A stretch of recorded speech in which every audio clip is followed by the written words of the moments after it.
Saludos. La llamada hoy es a creer en Jesús, haciendo lo que le agrada al Padre. En este tiempo para Dios comentamos el Evangelio de San Juan, capítulo 8, versículos del 21 al 30. Jesús dijo a los fariseos: yo me voy y ustedes me buscarán y morirán en su pecado. A donde yo voy, ustedes no pueden ir. Los judíos se preguntaban: ¿pensará matarse para decir: a donde yo voy, ustedes no pueden ir? Jesús continuó: ustedes son de aquí abajo, yo soy de lo alto. Ustedes son de este mundo, yo no soy de este mundo. Por eso les he dicho, ustedes morirán en sus pecados, porque si no creen que yo soy, morirán en sus pecados. Los judíos le preguntaron: ¿quién eres tú? Jesús les respondió: esto es precisamente lo que les estoy diciendo desde el comienzo. De ustedes tengo mucho que decir, mucho que juzgar, pero aquel que me envió es veraz, y lo que aprendí de él es lo que le digo al mundo. Ellos no comprendieron que Jesús se refería al Padre. Después les dijo: cuando ustedes hayan levantado en alto al Hijo del Hombre, entonces sabrán que yo soy y que no hago nada por mí mismo, sino que digo lo que el Padre me enseñó.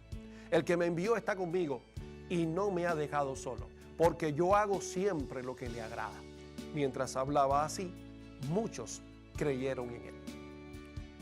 En el texto de hoy queda claro el debate entre los fariseos y Jesús. Unos fariseos que, en palabras del propio Jesús, morirán en su pecado.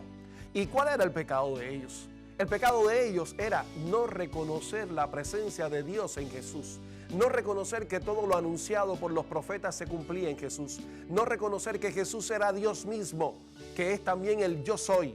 Y al no reconocerlo así, entonces seguían encerrados en sus conceptos de siempre, creyéndose los mejores, los más eruditos, los dueños de la verdad, una verdad que solo respondía a sus intereses, una verdad en la que no había espacio para un Dios liberador desde el interior de la persona, para un Dios que se revela ante las autoridades políticas, sociales y religiosas de su tiempo, denunciando y confrontando todo aquello que le quite al hombre su libertad y su dignidad. Es decir, un Dios que en la persona de Jesús se revela ante los conceptos de ellos, a la manera de actuar y de proceder de ellos, que entre tanto ponían grandes cargas a los demás.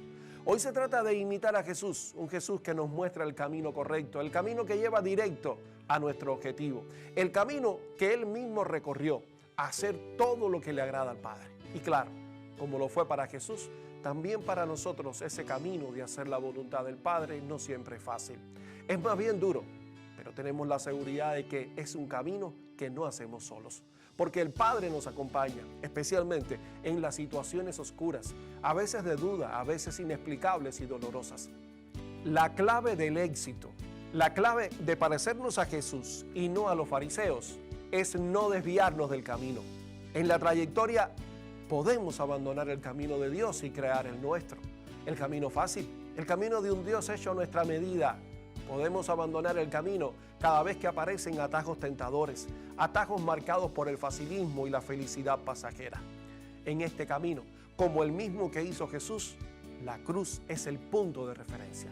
No renunciemos a las cruces de nuestro camino, a las cruces de nuestra vida, más bien carguemos con ellas, no sintamos vergüenza de ellas y sigamos a Jesús, el mismo Jesús que no se arrepintió, que no renunció a llevarla por cada uno de nosotros.